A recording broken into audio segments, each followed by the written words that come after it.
Back in 2016, Prince Harry found his celebrity princess. Thank you so much. When Harry met Meghan, a fairy tale romance blossomed. I was beautifully surprised when I walked into that room and saw her, and there she was sitting there. I was like, okay, well, I really have to up my game.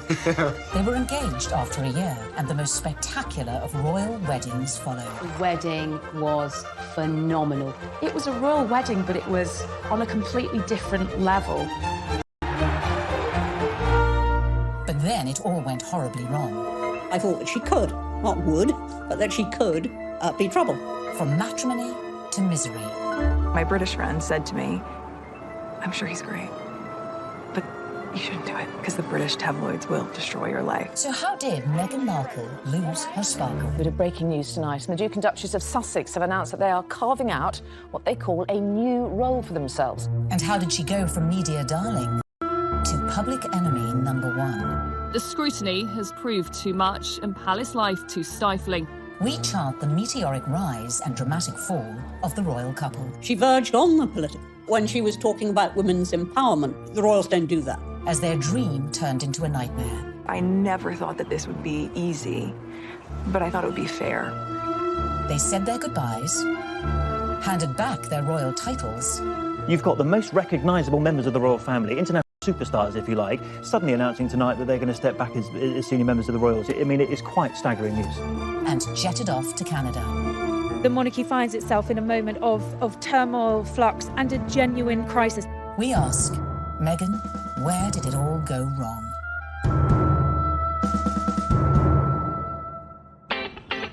In her dating years, Meghan was said to be an avid reader of 90s book, The Rules, a self-help dating guide read by millions worldwide. But the rules ain't got nothing on the Meghan Markle handbook. Beginning, of course, with step 1, be born into showbiz. To bag your Prince Charming, it always helps to start off in life with celebrity connections. And with Mum Doria and Dad Tom working in the entertainment industry, Meghan was all set. Meghan has a true showbiz upbringing. Her parents actually met on the set of General Hospital. Her dad was working on the lighting, her mom was temping there. It was the late 70s when my parents met. My dad was a lighting director for a soap opera, and my mom was a temp at the studio. I like to think he was drawn to her sweet eyes and her afro, plus their shared love of antiques.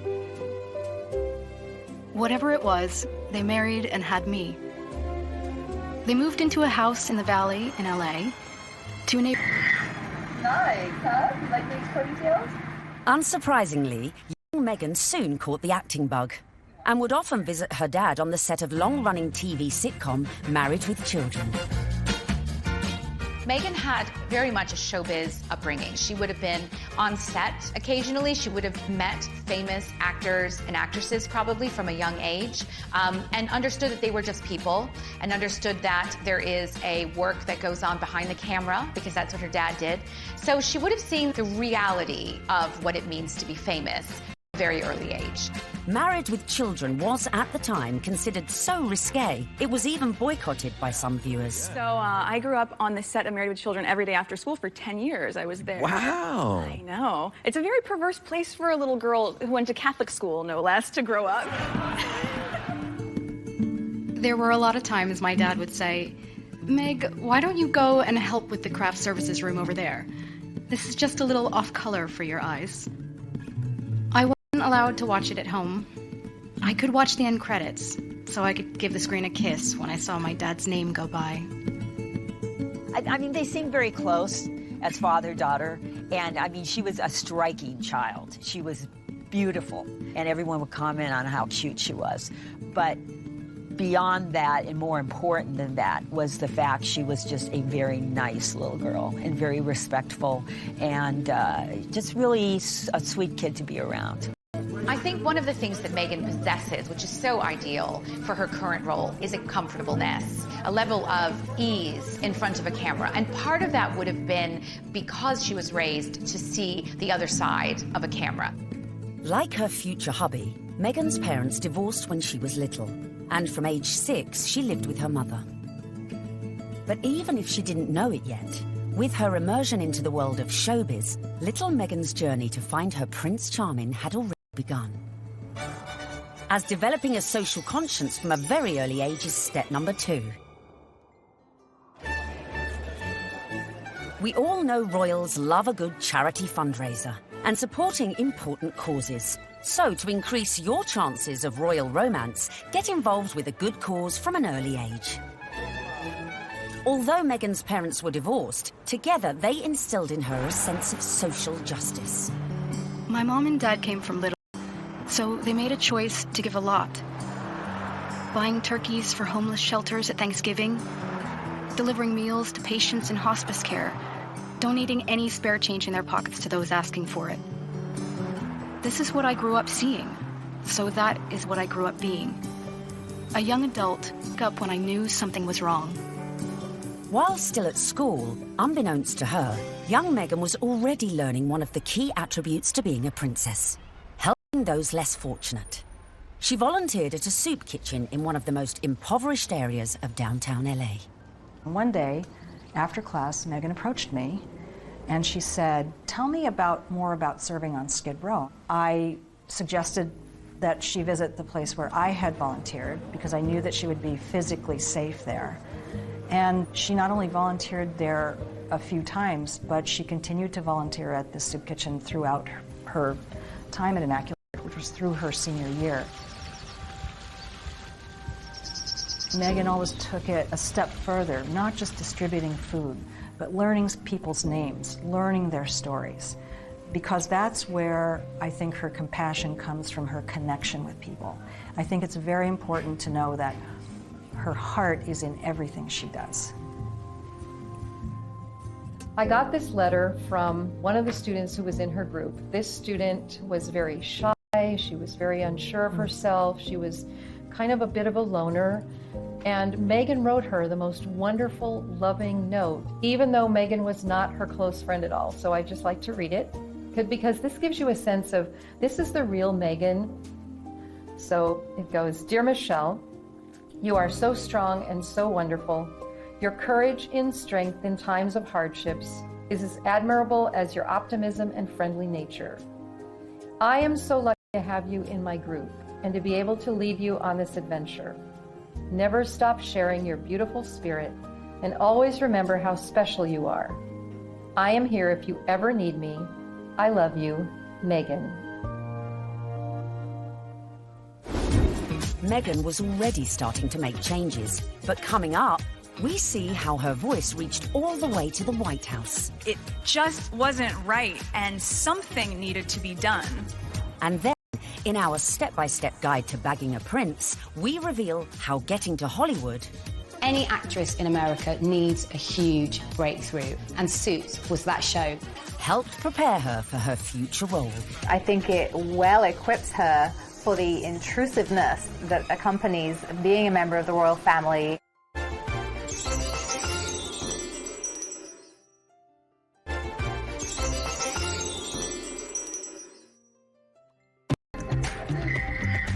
While still at school, Meghan had developed a strong social conscience. And as she grew, so too did her passion for change. Please welcome Meghan Markle. Which in 1993 took her all... That doesn't feel like enough, does it? It's just great evening. Maybe that's better. The fact that Meghan is interested in these causes, that's not new. It's not something that she's taken up after a life of celebrity, that she's suddenly found out that she needs to help people. It really started from the very beginning, when she was just a little girl. So Meghan's first foray into activism came when she was 11 years old, and she and some classmates were watching commercials and analysing them for their social studies class. The gloves are coming off. Women are fighting greasy pots and pans with Ivory Clear. The tagline said, "Women all over America are fighting greasy pots and pans." 2 boys from my class said, "Yeah, that's where women belong, in the kitchen." I remember feeling shocked and angry, and also just feeling so hurt. It just wasn't right, and something needed to be done. My name's Meghan Markle. I'm 12 years old. Last week at my school, we decided to watch the news for social studies. While flipping through the channels, we saw a commercial for the new Ivory Clear dishwashing liquid. In the commercial, they said women are battling grease, meaning only women do dishes. This infuriated Megan, and she went home, talked to her dad about it. Her dad encouraged her to write letters to various people. Megan wrote to Procter & Gamble, the company who made the advert, to then First Lady Hillary Clinton, and to children's current affairs show Nick News, who sent a reporter to interview her. I don't think it's right for kids to grow up thinking these things, that just mom does everything. So I was wondering if you would be able to change your commercial to people all over America. Thank you, Meghan Markle. Incredibly, the 12-year-old's lobbying paid off. And it was roughly a month later when the soap manufacturer, Procter & Gamble, changed the commercial. The gloves are coming off. People are fighting greasy pots and pans with Ivory Clear. She had a sense that she could affect change, even though she was just one small person. She had a voice. If you see something that you don't like or are offended by on television or any other place, write letters and send them to the right people, and you can really make a difference for not just yourself, but lots of other people.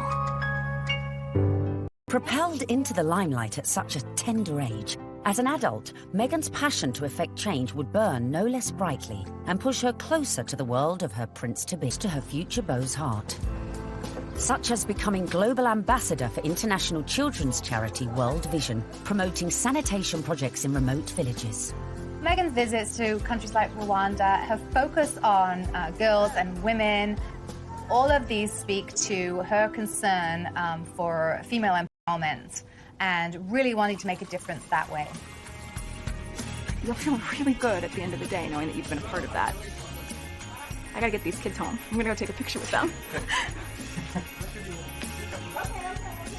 We all know that charity is a huge, huge thing for Prince Harry. He's been working with various charities for years, and it's something that's really close to his heart because of how important it was to his late mother, Diana. If you wanted to impress him, doing a lot of charity work would probably go down very well. But being charitable alone might not be enough to bag a prince. So bring on step number 3. Of course, one possible way to bring yourself closer to royalty is to become a celeb. Easy, right? Meghan was a natural-born performer after all. Long before I taught Meghan, I saw her in the school plays. And she was one of those girls, when she was on stage, you were drawn to watch her because she just had this charisma and this charm, and she was really good. We have a musical and a play every year, and she was certainly one of the many shining lights that we have here at Immaculate Heart. After leaving high school, Meghan's dramatic flair led her to enroll at the prestigious Northwestern University, where she studied theatre and international relations. International relations and basically showbiz. It is a perfect combination for someone who's going to be in the royal family. There's a lot of showbiz involved in the royal family, and you know, no one talks about it, but it is like being an actress. You have to be so excited to meet people, some of whom may even say something that's a bit insensitive or rude, and you have to still make small talk and still smile all the time. You get your picture taken. Meghan's preparation really couldn't have been better for this role. Prior to attending university, she auditioned for roles in music videos for artists such as Shakira.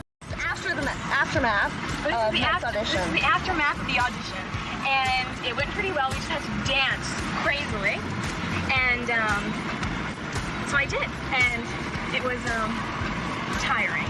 We just all danced like wild women, and I was shaking my hair around, and so that's that. While at university, Meghan showed promise on stage, starring in a number of student movies. Back home in LA one Christmas, a friend introduced her to a manager who'd watched one of her films. He offered to find her work. In return for the success was not an easy one. A young actor, actress trying to break into the business, it is not easy. My parents had been so supportive, watching me audition, trying to make ends meet, taking all the odds and ends jobs to pay my bills. I was doing calligraphy, and I was a hostess at a restaurant, and all those things that actors do. There's so many people out here who want get into the entertainment industry. It's difficult. I had a beat-up Ford Explorer Sport that rattled like a steamboat engine in the morning. It was burning out. I had started to give up. It was tired and running on empty, going from audition to audition, just as I was. I mean, you really have to be very self-promoting, and you have to be willing to, knock on doors and be very motivated and have good self-esteem, because you get eaten alive out here. But Megan remained determined to make it in Hollywood, despite the challenges along the way. I would drive to auditions and park at the back of the parking lot, far from the eyes of anyone who could see me unlocking the trunk and crawling into my car through its only feasible entry point. I would play it off, obviously, as though I was looking for something, reaching so deep for something that my car almost sucked me in to get it. Much like my experience in Hollywood, to be honest. Struggling, climbing hurdles, searching for something that I couldn't even see, and just reaching for it. By now, in her mid-20s, all Megan had to show for her efforts were bit parts in TV soap operas, dramas, and the occasional movie. Fame was a distant dream. In 2006, she landed a job as a suitcase girl on the US version of quiz show Deal or No Deal, filming up to 7 shows a day. Megan, open the case.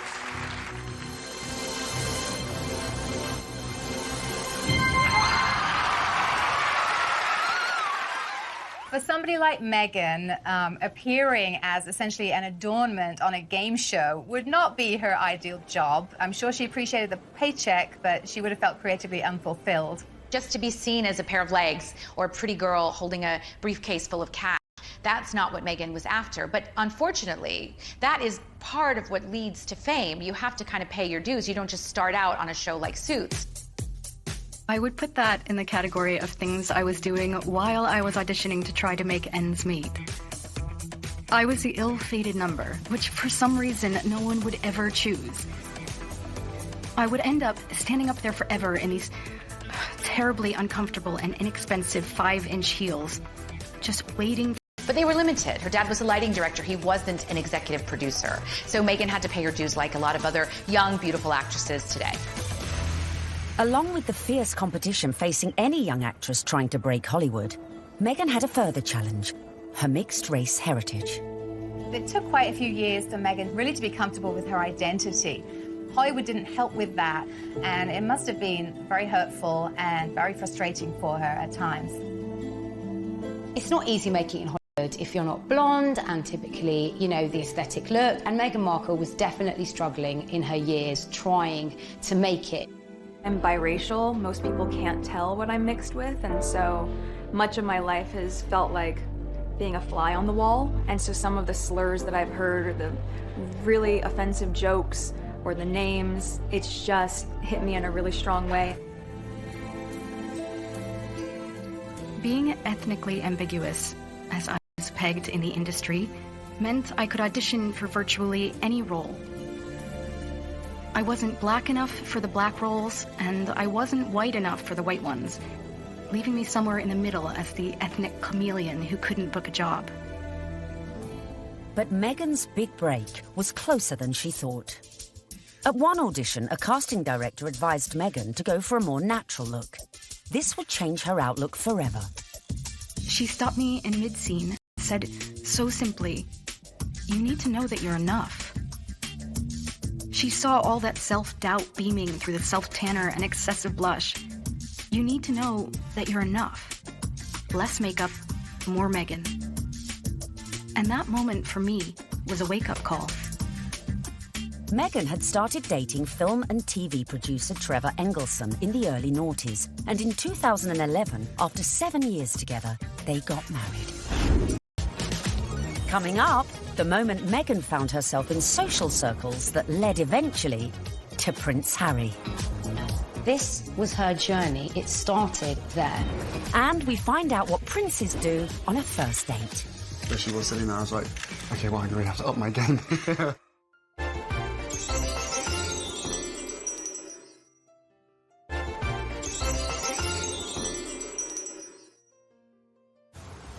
Bagging A major TV role isn't easy.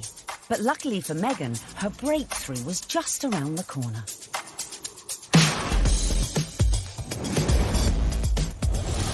When she auditioned for a new legal drama series, it was just another day in the office. Or so she thought. Suits was set in New York, but filmed in Toronto. It was the 5th pilot I would have filmed. Would I have imagined that this show would not just change my career, but also change my life? Any actress in America needs a huge breakthrough. And what they want is to be on a massive show. And Suits was that show for Meghan Markle. Meghan won the role of Rachel Zane, an ambitious young lawyer. Hi, I'm Rachel Zane. I'll be giving you your orientation. Wow, you're pretty. Good. You've hit on me. We can get it out of the way that I'm not interested. No, I'm sorry. I wasn't hitting on you. Trust me. I've given dozens of these, and without fail, whatever new hotshot it is thinks that because I'm just a paralegal, that I will somehow be blown away by his dazzling degree. Let me assure you, I won't. Meghan's character, Rachel Zane, was what we might call a grafter. She worked her way up, she had rich parents, but she didn't want to take any help from them. I guess there could be some crossover between Meghan's character, Rachel in Suits, and her normal everyday life. Her role within that, she's a strong, independent woman. Do you know what I mean? She commands respect, she commands authority. So when you look at Meghan in everyday life, she does that as well. You know, there is kind of some fluidity between those two roles there, for sure. Very strong, driven, independent women, but they really have a heart of gold. They're a bit of a soft touch. They'll help anybody. We know this of Meghan, and I think as the show went along, Meghan was able to incorporate more of herself into the character. The flip-flop culture is part of just who I am. I love my cutoffs and flip-flops and being as relaxed as can be, which is why it's so fun to dress up and play Rachel.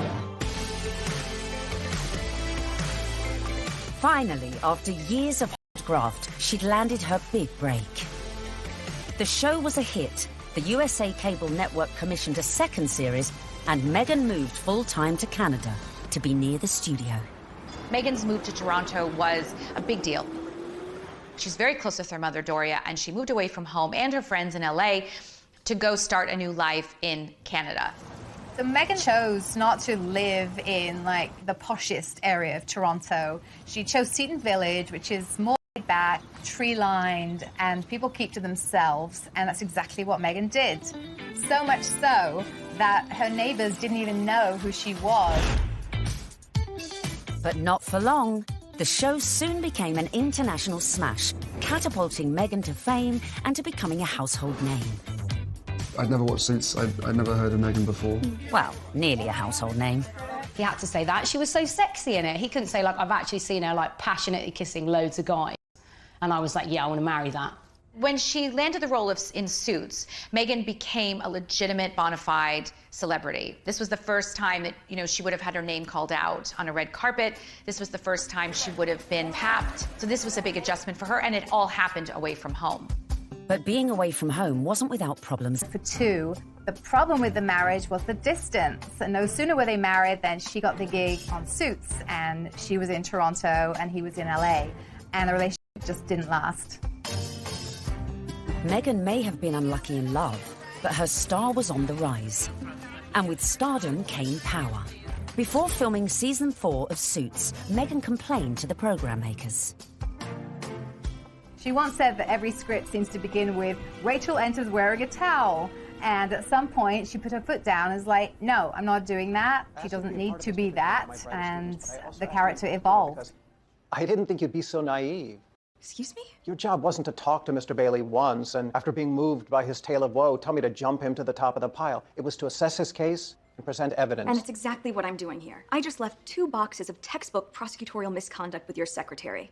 You found all of that since yesterday? Yes, because while I may only be a second-year law student, I had been a practicing paralegal for the past 8 years.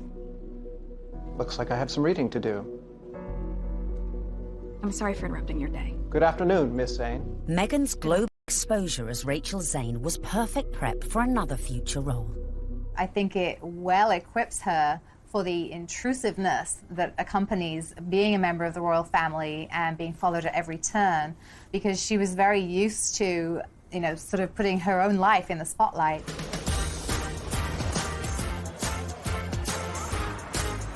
So, having been working hard on Suits and needing a well-earned break, Meghan decided to have a summer holiday in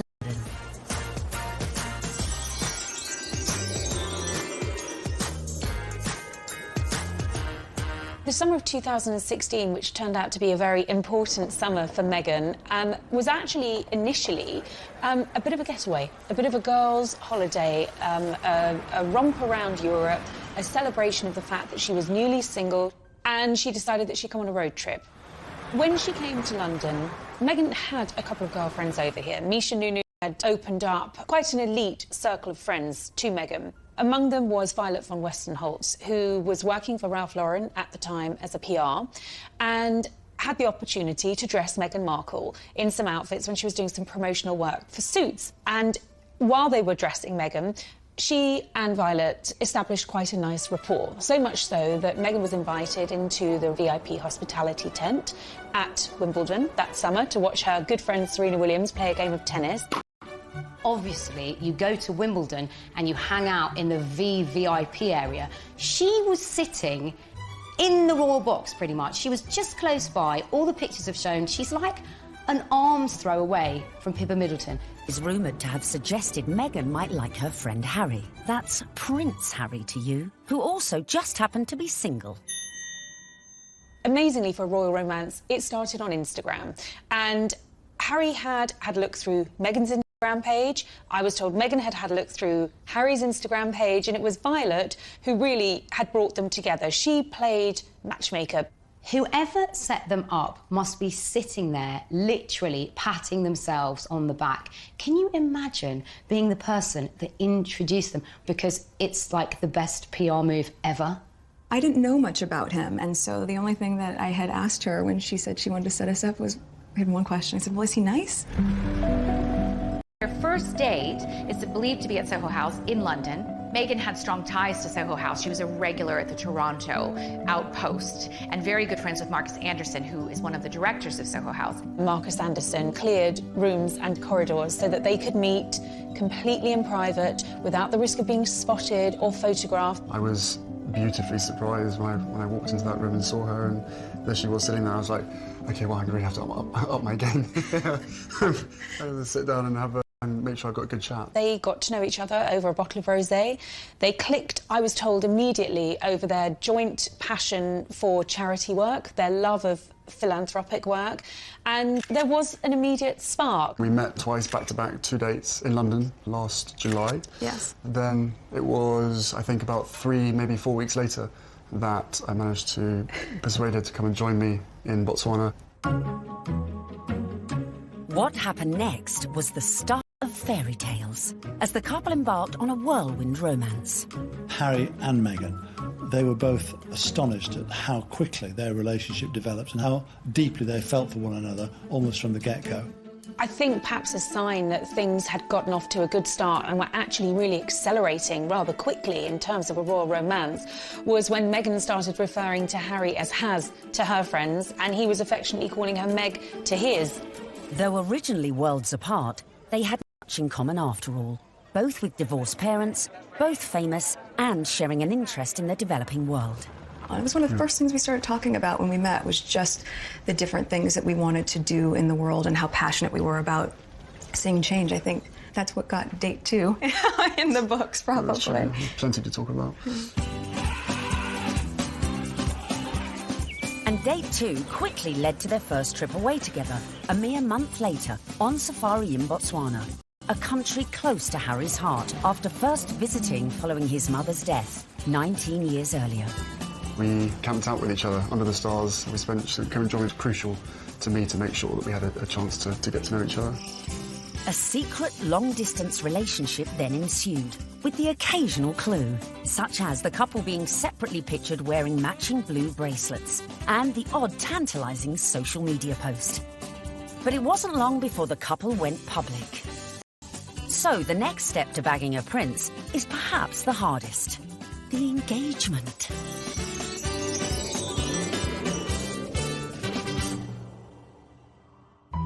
So, Haz and Meg were love's young dream. But there was one little problem. Of course, they had the issue of living in separate countries. Harry based in London, living at Kensington Palace, and Meghan being in Toronto, where she was filming Suits. So, from the early stages, they knew that this relationship, if it was going to take off, was going to have its challenges. More often than not, it was Prince Harry jumping on a scheduled flight incognito in a baseball cap and a hoodie with just a single protection officer in tow and taking a regular British Airways, usually, flight to Toronto. He was never seen, never spotted, and so they were able to conduct those early months of their relationship in clandestine and get away with it. They did have this pact to see each other. That's why the long-distance relationship worked. And the other agreement they had was that they would tell as few people as possible. For Meghan, that pretty much stopped at her parents and 2 of her best friends. For Harry, he confided in his father, his brother, and 2 of his best friends. And by doing that, they really kept it in a very tight inner circle. Astonishingly, the couple managed to keep things on the down low for 3 months, until late October, when the cat, or should that be Corgi, was out of the bag, after an anonymous source leaked the story to the press. Well, I can't say much about how the story came about, apart from the information that he was seeing Meghan came to light. And what was interesting in that circumstance, covering a story like that, is normally a name might be mentioned linked to Prince Harry and you wouldn't know who they were, and you'd have to try and research them, and you might not find very much online because they're a private individual. Of course, in Meghan's case, there was reams and reams of information about this American actress with illustrious history, not only of starring in shows like Suits, but also with this huge charitable side to her. The fact that she had been involved with the UN and everything became apparent. So really, you have a one-fact story like that and it breaks, and the rest of Fleet Street is then playing catch-up. And it was then after the story broke that you found descending on Meghan's house, chasing after anyone that ever knew her, chasing after family members. I think both of us were totally surprised by the reaction after the first 5-6 months that we had to ourselves.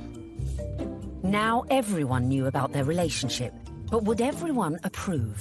Especially Harry's inner circle of trusted friends. But they also welcomed her, and by the March of 2017, Meghan was invited to his best friend's wedding. Harry flew Meghan out to Montego Bay for the wedding of old Etonian pal Tom Inskip.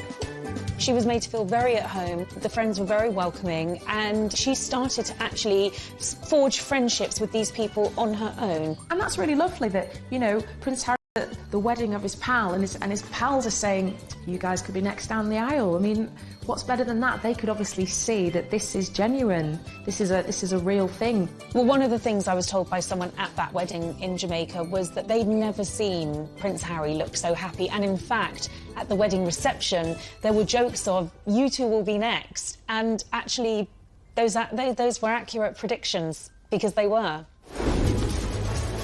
Coming up, the royal couple to be his first public appearance. I don't know how many people were actually watching the wheelchair tennis match, because a lot of people were watching Harry and Meghan.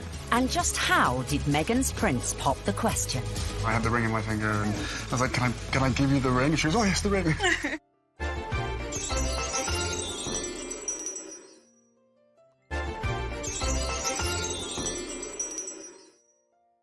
Extraordinary, with no attempts to hide away as they watched the wheelchair tennis at the Invictus Games. It was open to the public.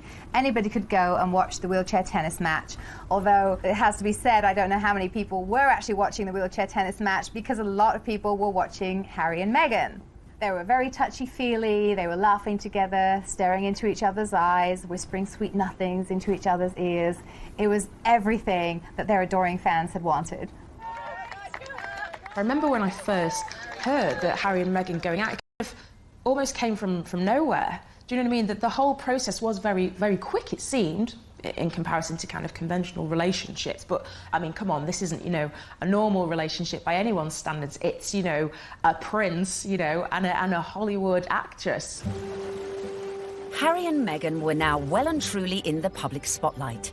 But after 16 months of dating, Meghan got her private moment. While staying with Harry at night, popped the question, and Meghan said yes. This afternoon, Prince Harry and Meghan Markle stepped hand in hand into the sunken garden at Kensington Palace. Step number 5 was done. The ring was on it. This was the news the world had been waiting for. Meghan mania ensued, only fueled by a picture-perfect photo call on the 27th of November 2017. Harry, when did you know she was the one? Very first time we met. What struck me most on the engagement day was how calm, considered, sophisticated Meghan was. So happy. Unlike other royal fiancés before her, Meghan had her Hollywood training to give her all the poise she needed and was quite at home in front of the cameras. You guys, thank you so much.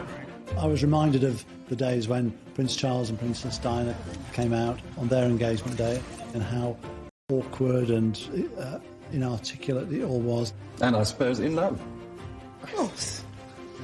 Whatever in love means. It didn't have the right feel to it. And even when Catherine and William became engaged, Catherine seemed very, very nervous. No, it's very important to me, and, I hope we'll, be able to have a happy family ourselves. Straight here, please! Not so Meghan. She was the one who seemed the least nervous of the lot. I think it's absolutely clear from their closeness, from their body chemistry, from the energy between them, that these two knew absolutely what it meant to be in love, and they were truly, madly, deeply in love. This engagement had the world's press queuing up to get the perfect front-page shot of their real-life American princess. And it came right at the end. The real picture is the one where they think they're out of view and they put their arms round each other's waist. Very unroyal and very lovely. And it would seem the look Meg chose for this all-important announcement came from one of our very own royal watchers. There's a really funny story about me wearing a particular coat, a particular pair of shoes and a dress and visiting Buckingham Palace, where I met Prince Harry and Prince William. About 3 weeks later, the biggest story of the year, Prince Harry announces that he's marrying Meghan Markle, and she happens to be wearing exactly the same outfit as me. So, one of two things happened. Either Prince Harry saw what I was wearing and thought, I definitely want my bride-to-be to look just as good as this girl, or Meghan Markle was somewhere on the grounds and really rated my outfit. Then came the pitch-perfect press call, where an uber-relaxed Meghan... is the fact that she is a product of Hollywood, product of television, product of entertainment. And therefore, there's a sort of ease in communication, and there is an inbuilt knowledge of what the media are trying to get at. It was definitely a setup. It was a blind date. This was a world with which Meghan had been familiar before she met Harry, and her ease was there for all to see. Because I'm from the States, you don't grow up with the same understanding of the royal family, and so while I now understand very clearly, there's a global interest there. She's different because she represents the global world we're in, the fascination we have in America, the fascination we have in celebrity, diversity, and she's a very strong woman. Just an amazing surprise. It was so sweet and natural and very romantic. I had actually been told by one of his friends that he had planned to pop the question in Botswana. For whatever reason, he didn't. It happened a few weeks later while they were at home at Nottingham Cottage roasting a chicken. Utter domestic simplicity and bliss, and incredibly romantic. He got on one knee. As a matter of fact, I could barely let you finish proposing. I said, can I say yes now? She didn't even let me finish. She said, can I say yes, can I say yes now? And then there was hugs, and I had the ring in my finger, and I was like, can I give you the ring? She was, oh, yes, the ring.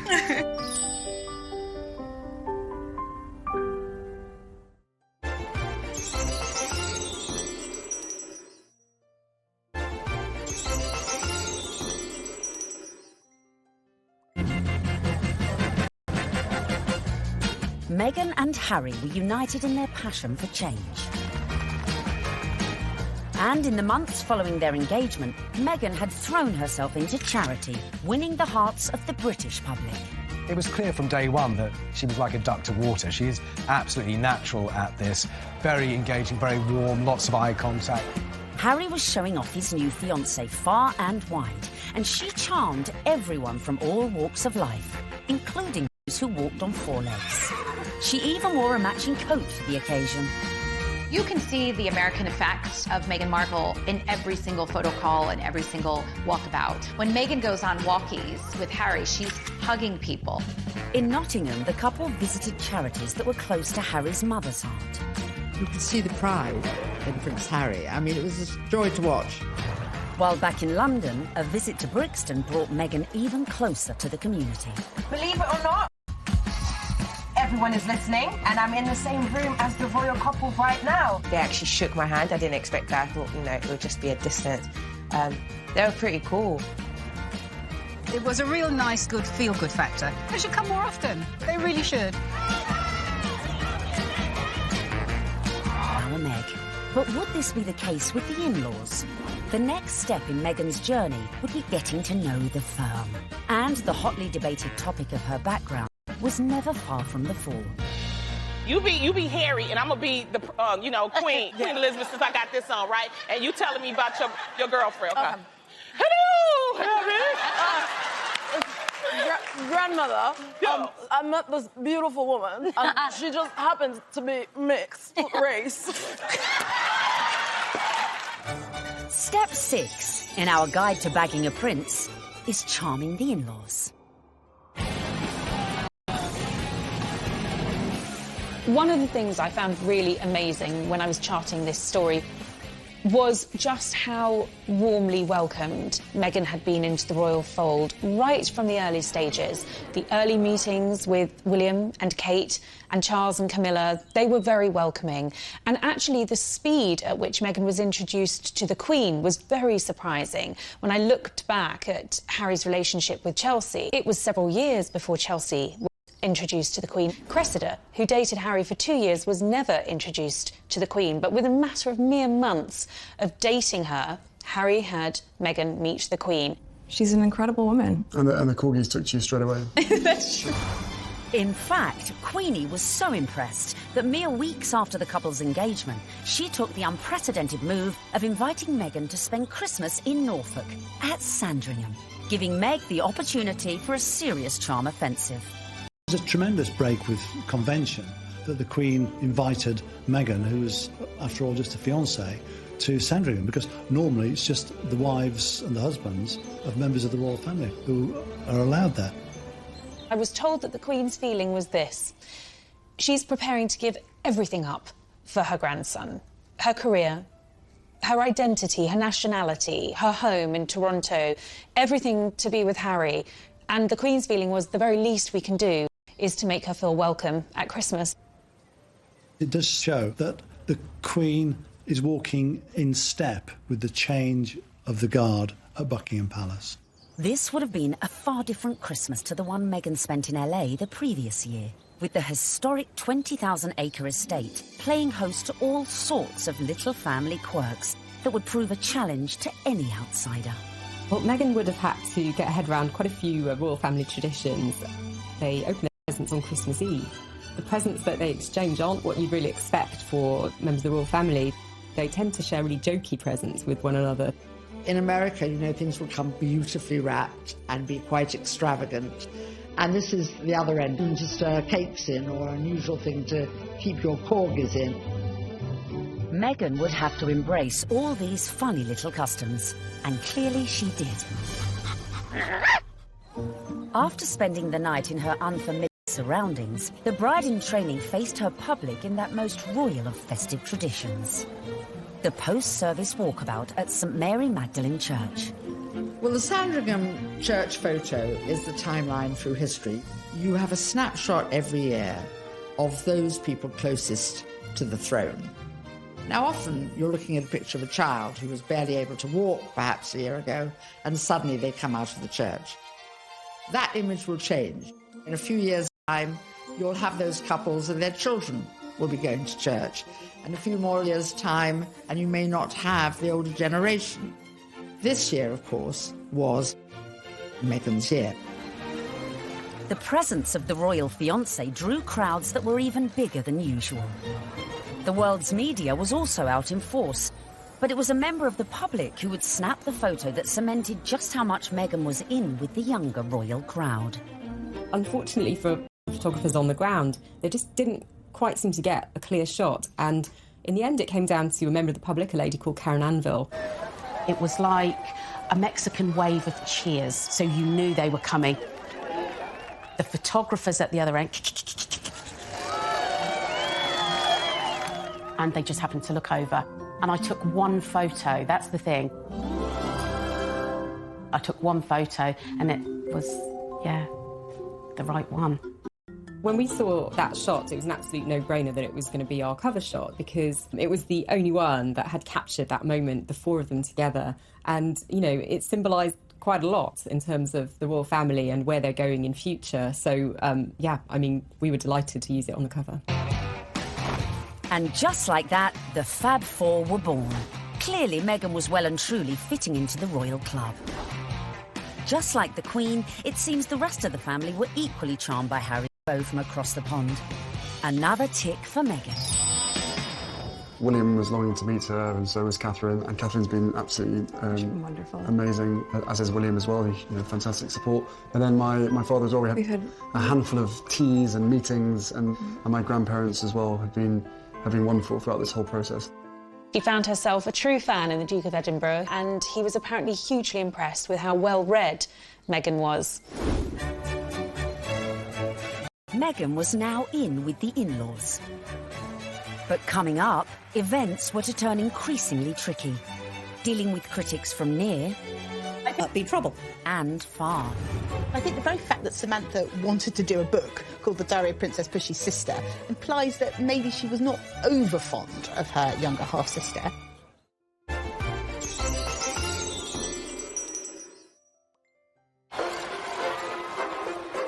Meghan was proved popular with the in-laws, the friends, and was now conquering the British public.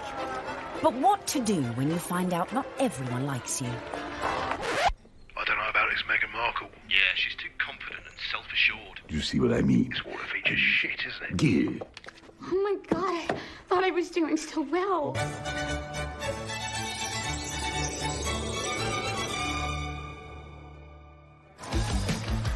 When the news that Prince Harry was dating an American actress first came out, I think that the reaction amongst the British public especially was equal parts excited and disapproving, because she's not British. From the very moment Harry and Meghan's relationship had broken in 2016, much of the press inevitably had gone raking through Meghan's past. They made it sound as though she had grown up in, like, the slums of LA, like, riddled with, like, gangsters and drugs. With some reports focusing on the breakup of her parents' marriage and relationship with her half-siblings. Time is 7 minutes. Harry didn't help matters when he went on to guest edit BBC Radio 4's Today programme. It started well.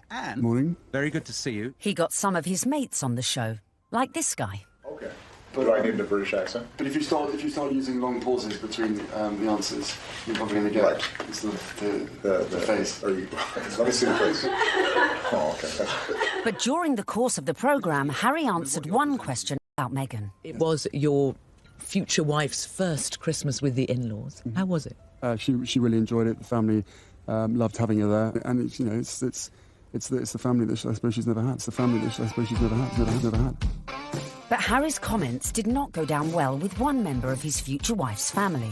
Meghan's half-sister Samantha was very cross with what Harry said on the Today programme about the family not being close or a normal family. Samantha tweeted that that was really not the case, and she defended their family as a normal family, a close family, a loving family, and didn't understand what Harry was talking about. And that wasn't the last we'd hear of Samantha, who went on to threaten publication of a tell-all book called Diary of Princess Pushy's Sister. I think the very fact that Samantha wanted to do a book called The Diary of Princess Pushy's Sister implies that maybe she was not over fond of her younger half-sister and maybe is a little conflicted about Meghan's success. There's no bigger media vulture with this wedding than you, is there, Miss Markle?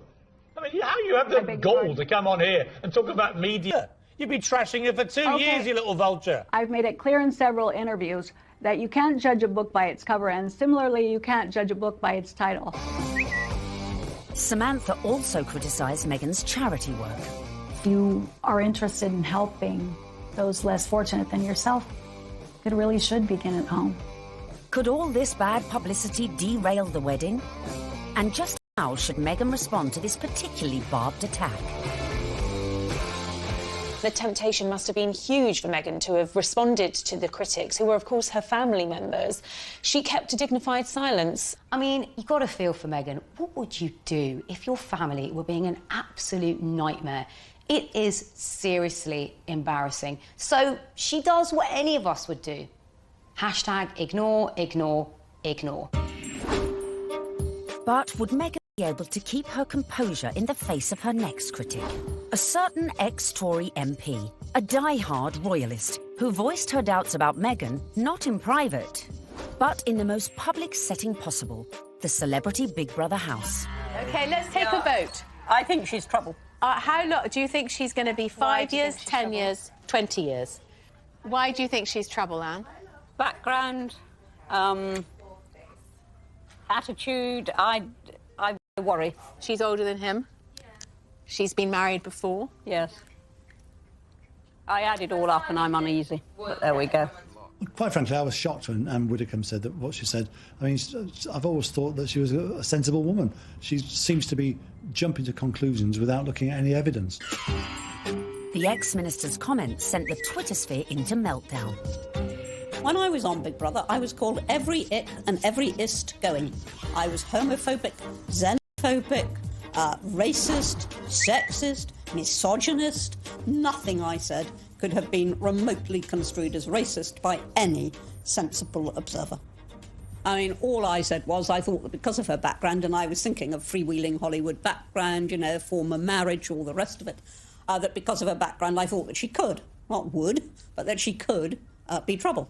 She had, I think, the older generation's view of this is an outsider, a foreigner, coming into a very British organisation, almost, you could say. How is that going to work?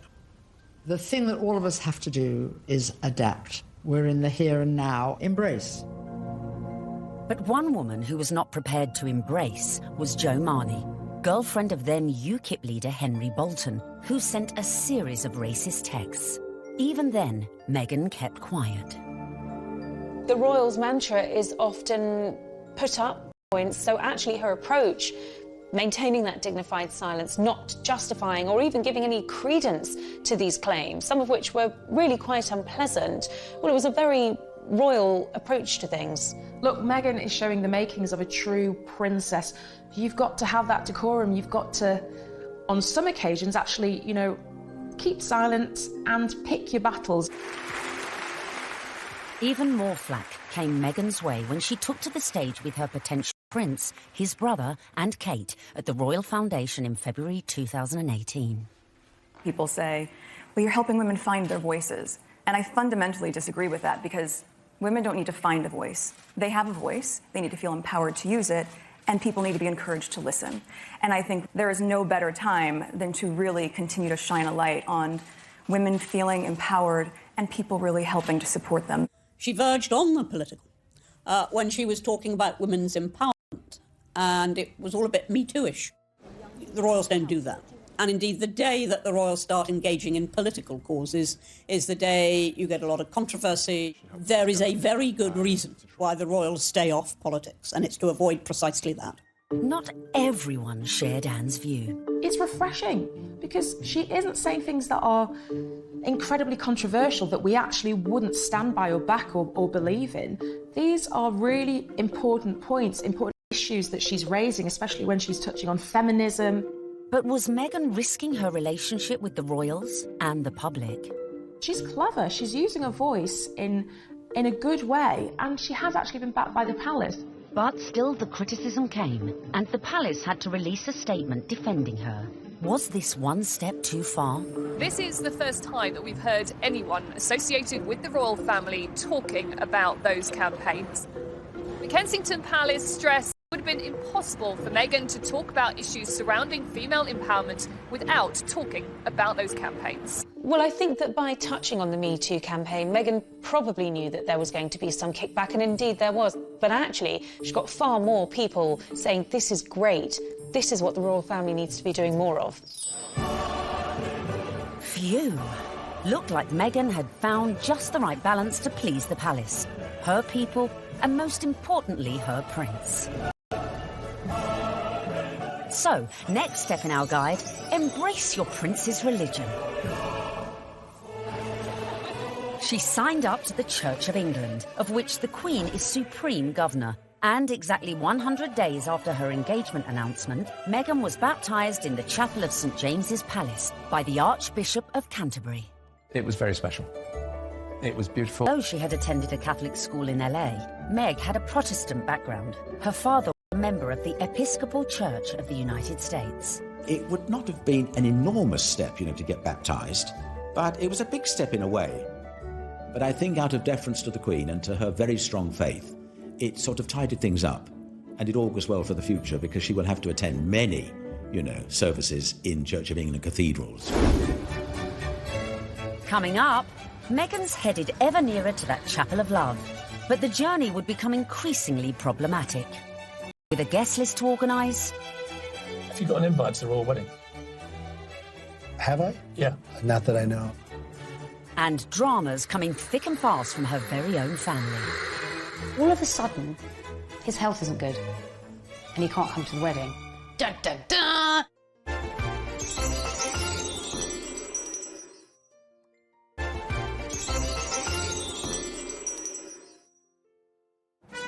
Welcome back, where we find Meghan almost at the final furlong of her romantic journey.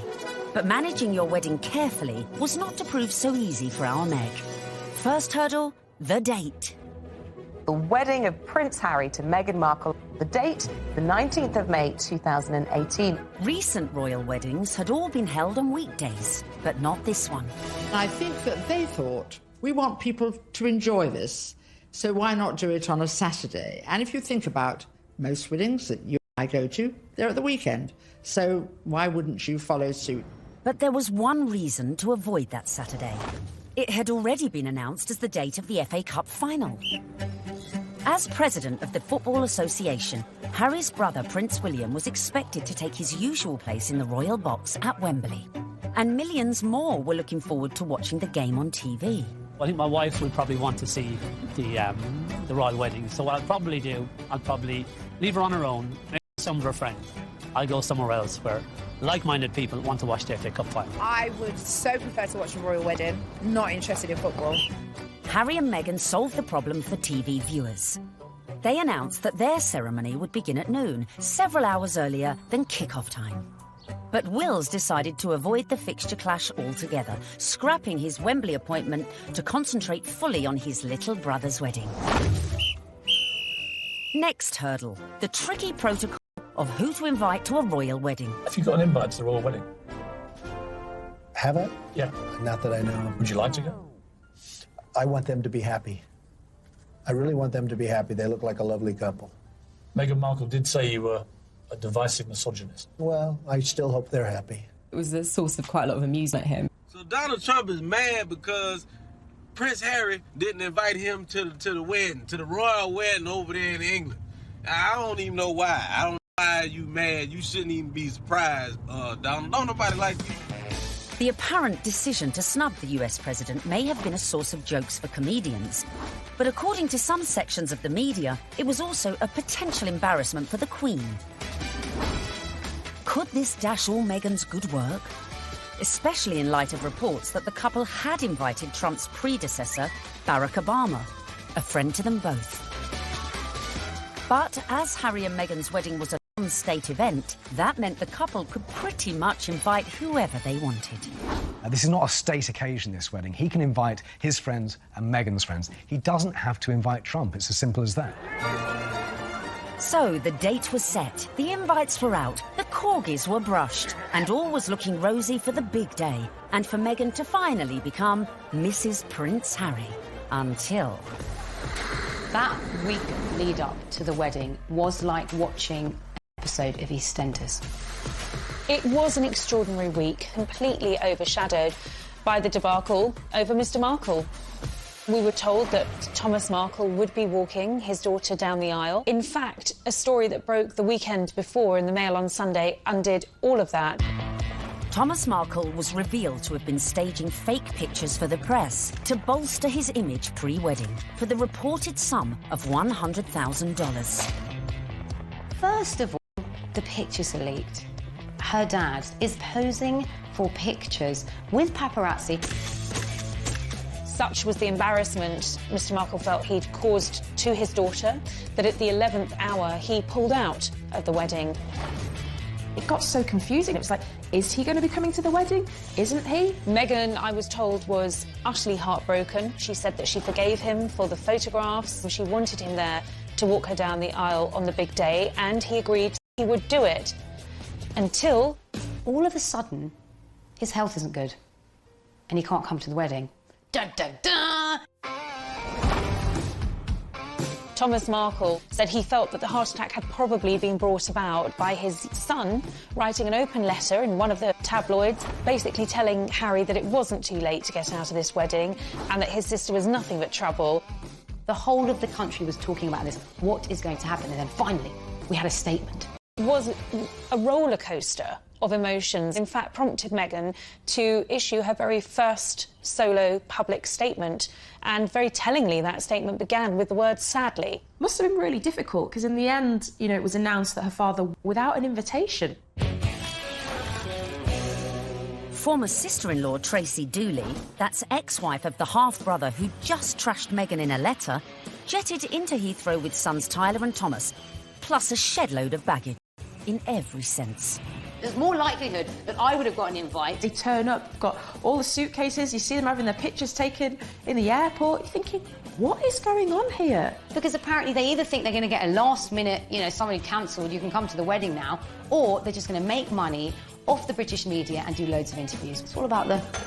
be a pretty exclusive event. Right. So, I mean, if they feel like they would like to invite us, we'd be honored. And if not, we're going to be cheering her on and... Totally supporting her, no matter what. And then on top of all of this, Meghan has to find out that her nephew Tyler is growing cannabis and has even called his special batch the Markle Sparkle.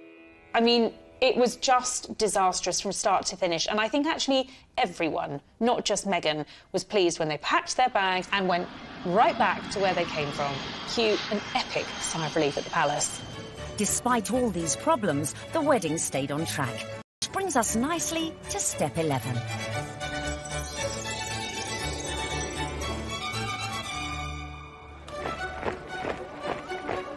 Finally, on the 19th of May 2018, less than 2 years after Harry and Meghan's very first date in Soho House, the day we'd all been waiting for.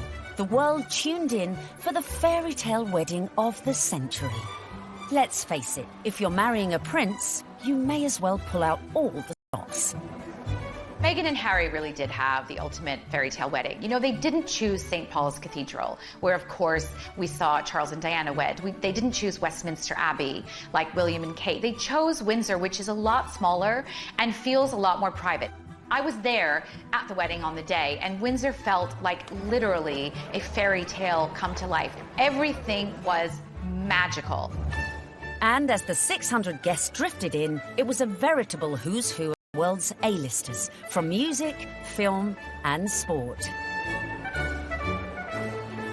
I think this was the very first really modern royal wedding that we've ever seen, and it was a true marriage of Hollywood royalty with British royalty. Oprah Winfrey, Idris Elba, George Clooney and Amal, and a cast of Suits. You had Hollywood stars mingling with British aristocracy. It was extraordinary to see. By the time HRH arrived, the atmosphere at Windsor was electric, with 200 representatives from the Prince's charities among the 2,640 cheering onlookers, included Princess Charlotte and Prince George, plus the children of some of her closest friends. Sporting the uniform of the Blues and Royals, the regiment Harry served in the army, the groom arrived with a familiar-looking best man.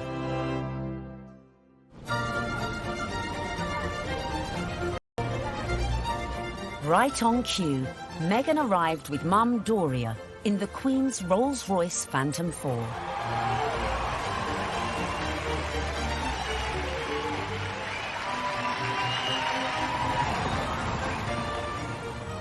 The wedding was phenomenal. The wedding was amazing. I mean, we all wanted to see what she was wearing. And we weren't disappointed when Meghan stepped out in a Givenchy dress with a veil featuring flora and fauna from 53 Commonwealth countries. Topped off with her something borrowed from the Queen, Queen Mary's diamond bandeau tiara.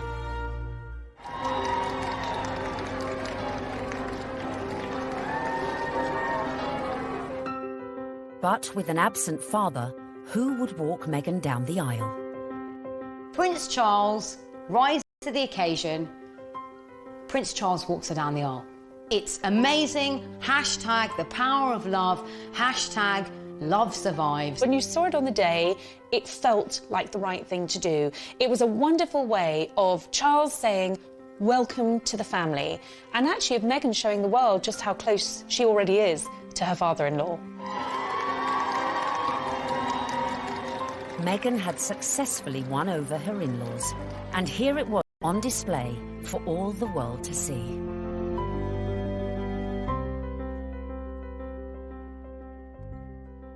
It was lovely. It was really lovely. It felt positive, and yeah, you couldn't help but smile watching it. When the night has come. So, not only had Meghan married a prince, but she had ensured that their wedding would be one that the British public would never forget. And neither would the 60 million who tuned in from around the globe.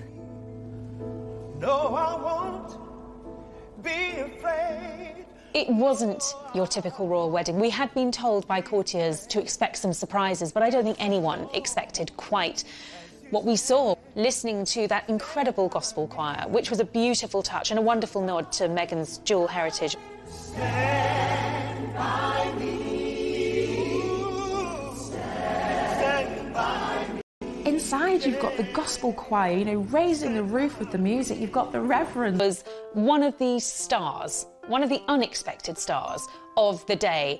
I don't think anyone was expecting his sermon. I certainly don't think the royal family were expecting his sermon, because the look of surprise, and I might say bemusement and bewilderment on some of their faces seemed to suggest that they were quite taken aback. We must discover the power of love, the redemptive power of love. And when we do that, we will make of this old world a new world. He started speaking.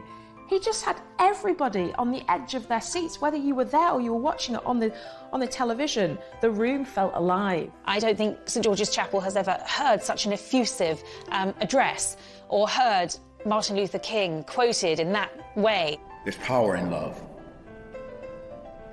Don't underestimate it. Don't even over-sentimentalize it. There's power in love.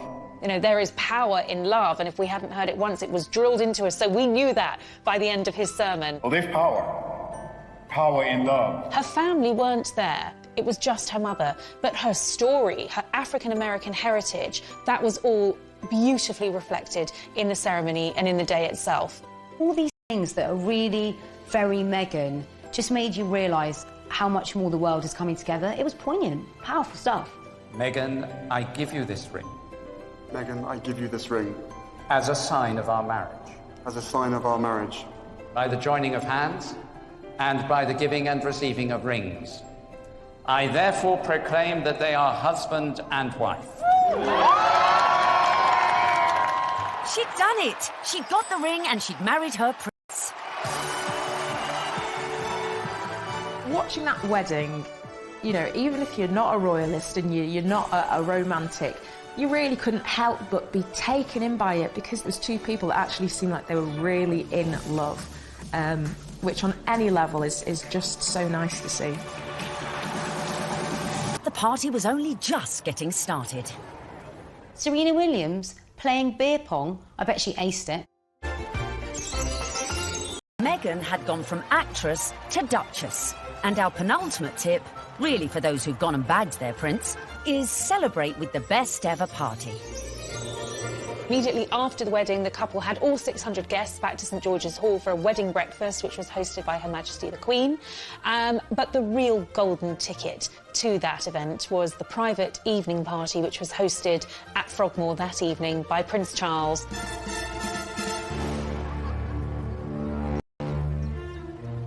We saw, of course, Meghan's dress for the after party, which was by Stella McCartney.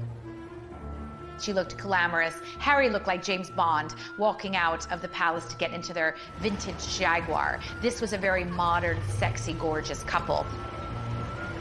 We saw the couple speed away in that beautiful blue E-Type Jaguar. Meghan resplendent, it has to be said. Harry looking more James Bond than Prince Harry.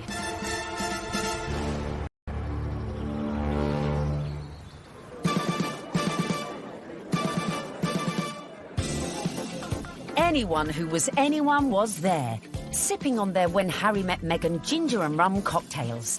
Georgian Amal, Serena Williams, James Corden, and Idris Elba, who turned DJ for the night and span a few tunes. I was put forward to DJ. I really wanted to DJ. I would have done the best wedding set in the world. It must have been incredible. Everyone's probably a bit more relaxed, a bit more loose, getting on the cocktails, having a chill. Everyone just wanted to know the juicy details of this VVIP party. Were these huge Hollywood stars and celebrities doing the same kind of things we do when we've been drinking since about midday? Yes, they were.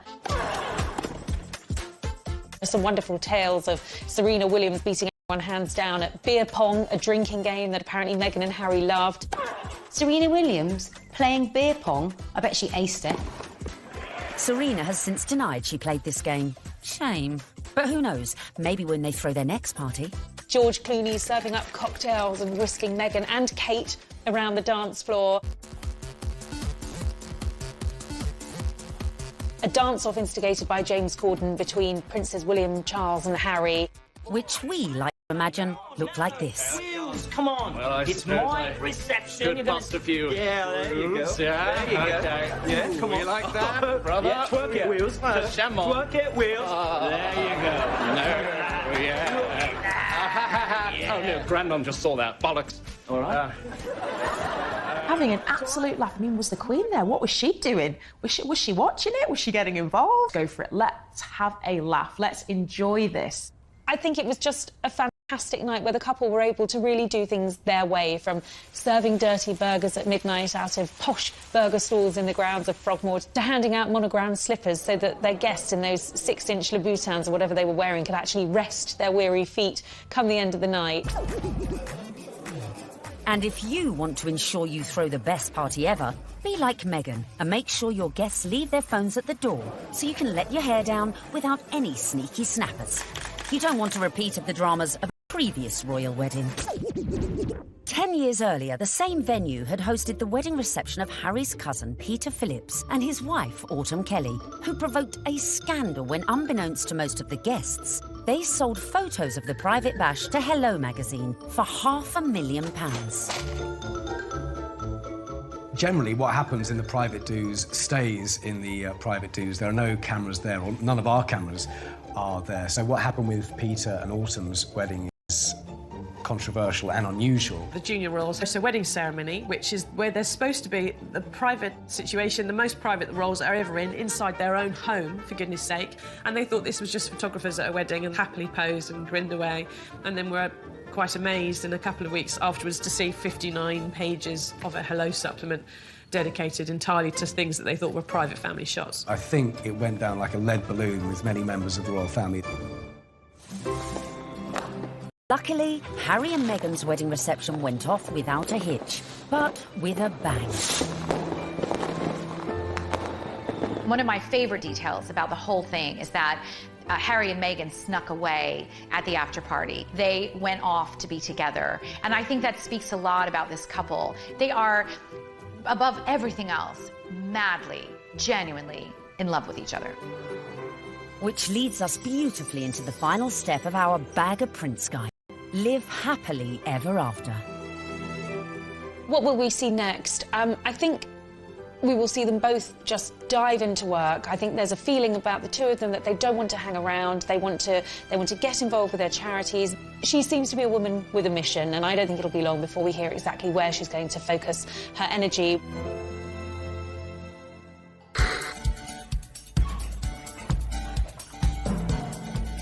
So there you have it. From being born into showbiz, to getting famous, to moving countries.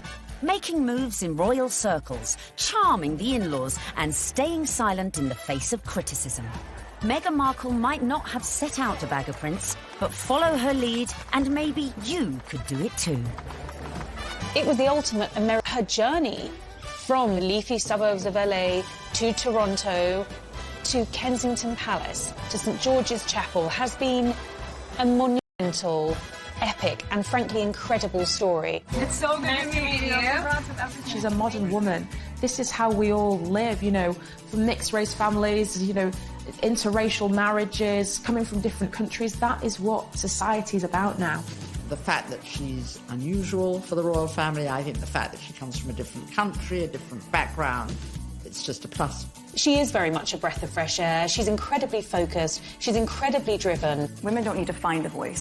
They have a voice. They need to feel empowered to use it, and people need to be encouraged to listen. She's got the biggest platform, she's got huge ideas, and she is changing the game in a very cool way. And she makes Prince Harry happy, and so he now has that partner that he said he always wanted to share the load with. And in Meghan Markle, he found it. If this were a movie script, you would say that Meghan completes him.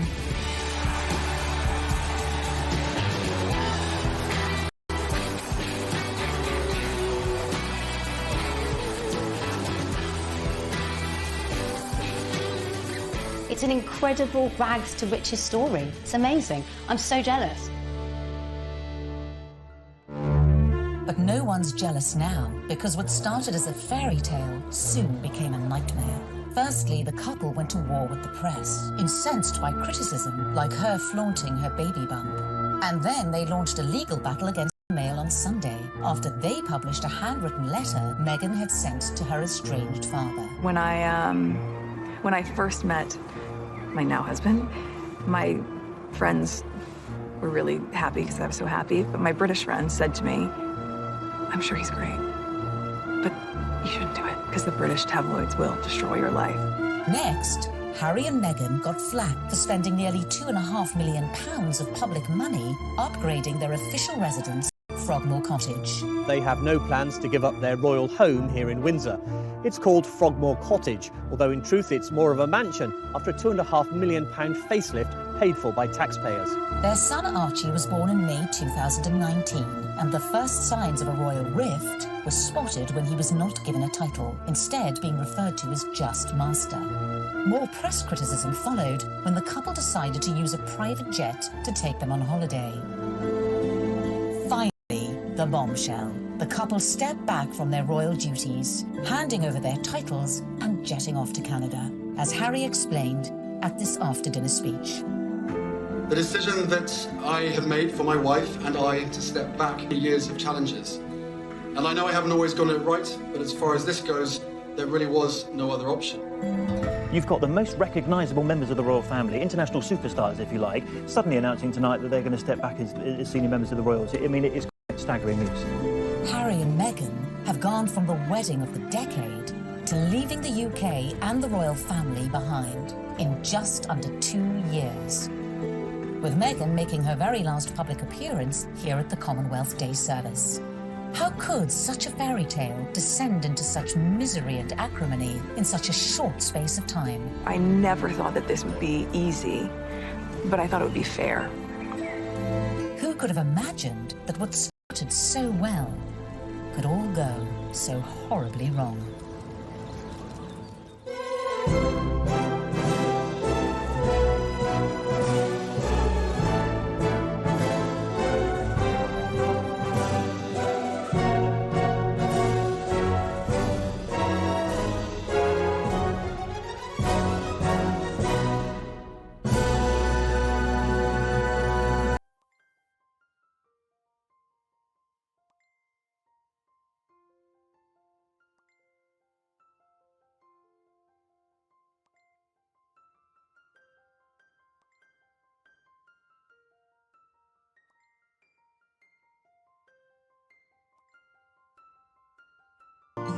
They moved into a house in the Valley in LA to enable.